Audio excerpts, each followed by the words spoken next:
সুতোবাস kitchen ব্লগে সবাইকে স্বাগত। আজকে কিন্তু এসেছি একটা আলু পেঁপের ডালনা নিয়ে, নিরামিষ। এটা সম্পূর্ণ নিরামিষ আলু পেঁপের ডালনা। যদিও আমি মাঝে মধ্যে আলু পেঁপে চিংড়ি মাছ দিয়েও খাই, কিন্তু আজকে এটা পুরো নিরামিষ। আলু পেঁপেটা একটু সিদ্ধ করে নিয়েছি।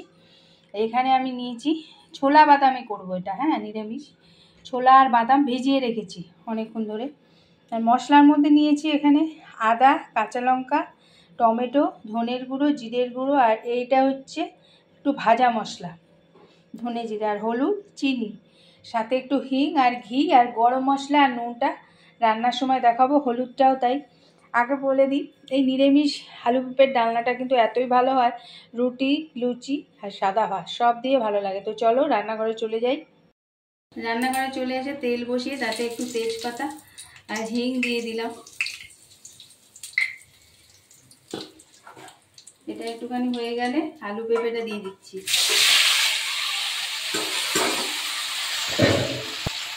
দিয়ে দেবো একটু নুন,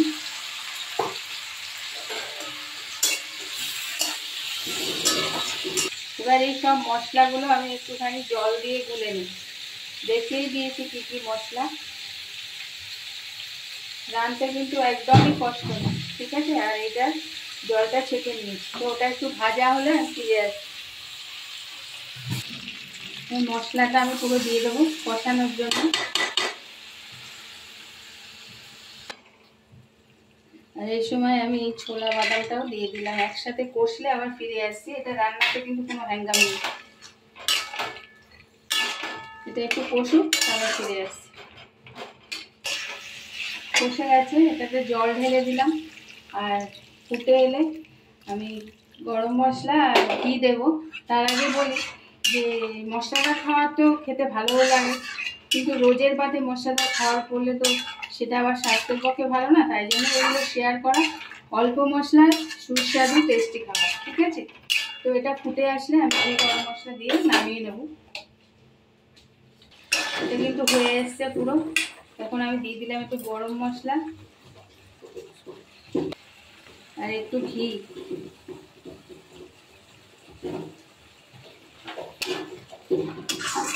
এগুলো সব মিশিয়ে নিয়ে আমি গ্যাসটা অফ করে দিলাম।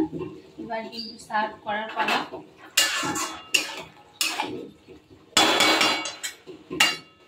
সার্ভ করতে করতেই বলে দিই, ছোলা বাদামে আলু পেঁপের ডালনা কিন্তু আমার রেডি হয়ে গেছে। যদি ভালো লাগে তাহলে তোমরা একটু সাথে থেকো যেমন আছো। আর এতক্ষণ সাথে থাকার জন্য সকলকে অসংখ্য ধন্যবাদ। আসবো পরবর্তী কোনো ভিডিও নিয়ে, ততক্ষণের জন্য সকলে ভালো থেকো।